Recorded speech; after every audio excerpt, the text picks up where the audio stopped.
Kaparthi మనోగతం YouTube ఛానల్కి స్వాగతం సుస్వాగతం. ఈ మధ్య ట్రంప్ మోదీ మధ్య అమెరికాలో సమావేశం జరిగింది.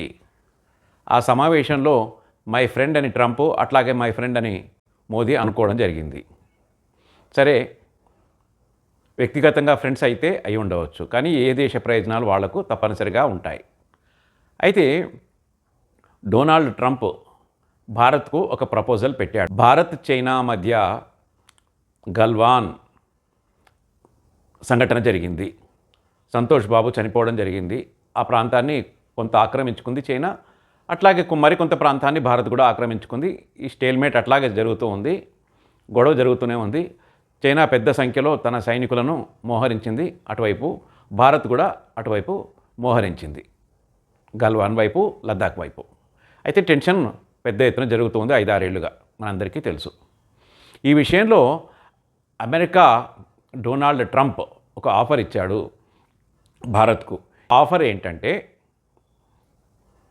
చైనా భారత్ మధ్య ఉన్న వివాదాలను పరిష్కరించడానికి మధ్యవర్తిత్వము నేను వహిస్తాను, మీ తరఫున నేను వాదిస్తాను, ఏమంటారు అని చెప్పేసి నేరుగా ట్రంప్ మోదీకి చెప్పడం జరిగింది. సరే, డొనాల్డ్ ట్రంప్తో మోదీకి గల స్నేహం గురించి తెలుసు, అట్లాగే 4 ఏళ్ళు ఎట్లా వ్యవహరించాడో తెలుసు అంతకుముందు. కాబట్టి ట్రంప్ అంటాడు, నాకంటే గట్టోడు మోదీ అని చెప్పేసి. అది నిజం. మోదీ ఏమనలేదు, అవును అనలేదు, కాదు అనలేదు. తర్వాత ఇండియాకు వచ్చిన తర్వాత విదేశాంగ శాఖ కార్యదర్శి, అవసరం లేదు అమెరికా యొక్క మధ్యవర్తిత్వము, చైనా భారత్ మధ్య వివాదాలను మేము చర్చల ద్వారా పరిష్కరించుకుంటాము, 2 దేశాలు కలిసి కూర్చుని చర్చ చేసుకుంటాము, మీ సహాయం మాకు అక్కర్లేదు అని చెప్పేసి నేరుగా చెప్పడం జరిగింది. అయితే ఒక ఫ్రెండ్ నాకు ఫోన్ చేసి, ప్రభాకర్, మనకు చైనాకు మధ్య గొడవలు జరుగుతున్నాయి, మరి అమెరికా వచ్చి జోక్యం చేసుకుంటే ఏమవుతుంది, సమస్యలు పరిష్కారం అవుతాయి కదా అని చెప్పేసి చెప్పడం జరిగింది. అయితే ఇక్కడ ఒక విషయం గుర్తుపెట్టుకోవాలి. ఒకవేళ ఆ అవకాశం కనుక భారత్ అమెరికాకి ఇస్తే, ఇక భారతదేశ యొక్క స్వతంత్ర విదేశాంగ విధానానికి భంగం కలుగుతుంది, ప్రాదేశిక సమగ్రతకు దెబ్బతింటుంది, మనకు ఇండిపెండెంట్గా అటానమీ అంటే స్వయం నిర్ణయాలు తీసుకునే శక్తి మనకు పోతుంది, భారతదేశం అమెరికా చెప్పు చేతుల్లోకి పోవాల్సి వస్తుంది, హిందూ మహాసముద్రంలో భారతదేశం యొక్క అటానమీ పోతుంది. పైగా మళ్ళా అమెరికా అడగవచ్చు, భారత్ మాకు సైనిక ప్రాంతాలను ఇక్కడ ఏర్పాటు చేసుకుంటాము, మాకు అవకాశం ఇవ్వండి అని చెప్పేసి చెప్పవచ్చును.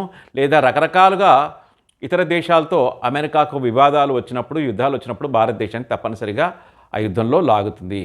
కాబట్టి మన ప్రాదేశిక సమగ్రతకు, మన ఇండిపెండెంట్ ఫారెన్ పాలసీకి, ఆ ప్రాంతం యొక్క సమగ్రతకు ఎటువంటి పరిస్థితిలో భారత్ అమెరికా జోక్యము ఒప్పుకోదు.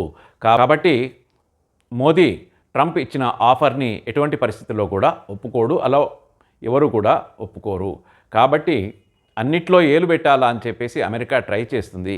ఆ అవకాశము మనము ఎటువంటి పరిస్థితుల్లో ఇవ్వకూడదు.